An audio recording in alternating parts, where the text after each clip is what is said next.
تحریک انصاف کی پاکستان کو کمزور کرنے اور بدنام کرنے کی سازش کو نہ صرف حکومت بلکہ ریاستی ادارے بھی تسلیم کر چکے،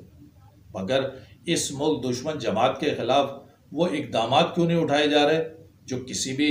ریاست مخالف گروہ کے خلاف اٹھائے جانا ضروری ہوتے ہیں؟ یہ سوال اس وقت ہر پاکستانی کو پریشان کر رہا ہے کہ جب اس انتشاری ٹولے کا سربراہ جیل میں بیٹھ کر پاکستان دشمن ایجنڈوں کے منصوبوں کو پرموٹ کر رہا ہے تو پھر کیسے اسے جیل میں وہ مراعات اور پروٹوکول میسر ہے؟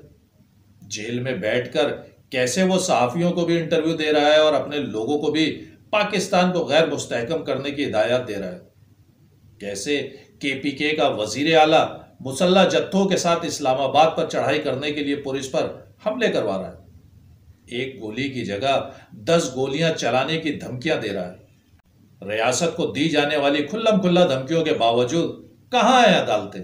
کہاں ہیں لا انفورسمنٹ کے ادارے، کہاں ہے الیکشن کمیشن اور کہاں ہے حکومت؟ کیا ایک صوبے کا وزیر اعلیٰ پاکستان کی قومی سلامتی کے خلاف بغاوت کرنے کے باوجود آئینی اور قانونی طور پر وزیر اعلیٰ کے منصب پر رہ سکتا ہے؟ صوبے کے سرکاری وسائل کو استعمال کرتے ہوئے مسلح جتھوں کو دارالخلافہ میں لا کر پولیس پر حملے کرنے کے باوجود پولیس سمیت کوئی لا انفورسمنٹ کا ادارہ اسے گرفتار نہ کرے، یہ کس جانب اشارہ کرتا ہے؟ ملک کا وزیر دفاع نیشنل میڈیا پر بیٹھ کر یہ کہے کہ اسرائیل عمران خان کے ذریعے پاکستان پر حملہ آور ہے، پی ٹی آئی یہودی لابی کے ایجنڈے پر کام کر رہی ہے، یہ جانتے ہوئے کہ یہ اسرائیل کی پراکسی ہے، تو پھر یہ کون سی مجبوری ہے کہ ان کے ساتھ حکومت اور ریاست کا وہ رویہ نہیں ہے جو ملک دشمن طاقتوں کے ساتھ اختیار کیا جاتا ہے؟ کراچی کے لوگ ان حالات کو اور ریاستی اداروں اور حکومتی بینچوں پر بیٹھے لوگوں کے رویوں کو بڑا کلوزلی مانیٹر کر رہے ہیں، وہ عدالتوں کے مزاج کو بھی محسوس کر رہے ہیں، کیونکہ وہ اپنے اوپر ہونے والے ریاستی مظالم کو کمپیئر کر رہے ہیں ان ملک دشمن ایجنڈوں سے۔ وہ یہ پوچھنے میں حق بجانب ہے کہ ہم نے تو وہ گناہ بھی نہیں کیے تھے کہ جس کی سزا ہماری کئی نسلوں نے آپریشن در آپریشن سہ کر بھگتی ہے۔ ہزاروں بے گناہوں کو ماورائے عدالت قتل کرنے کے باوجود آج بھی ہماری قبروں کے کتبوں پر غدار ہی لکھا جاتا ہے۔ یہ کیسا دو قومی نظریہ ہے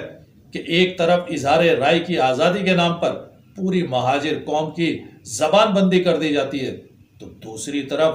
ریاست کو للکارنے، دھمکانے اور خواتین کو مغلظات بکنے والوں کو میڈیا پر بٹھا کر ان کا موقف دنیا کو سنایا جاتا ہے۔ ایک طرف 22 اگست کو ایک معمولی نعرے کو بنیاد بنا کر پوری مہاجر قوم کا جینوسائیڈ کیا جاتا ہے، تو دوسری طرف 9 مئی والوں کو آج کے دن تک پاپولر جماعت کہہ کر انہیں دوبارہ پاکستان پر مسلط کرنے کی کوشش کی جاتی ہے۔ بہرحال ان تمام تر حالات کو دیکھتے ہوئے ایک بات یقین سے کہی جا سکتی ہے کہ کراچی سیاسی اور اخلاقی سطح پر اپنا مقدمہ جیت چکا ہے۔ مہاجروں کو اب کسی سے حب الوطنی کے سرٹیفکیٹ لینے کی ضرورت نہیں ہے۔ کراچی کے صبر اور برداشت نے ہر محب وطن کے چہرے سے نقاب اتار دیا ہے۔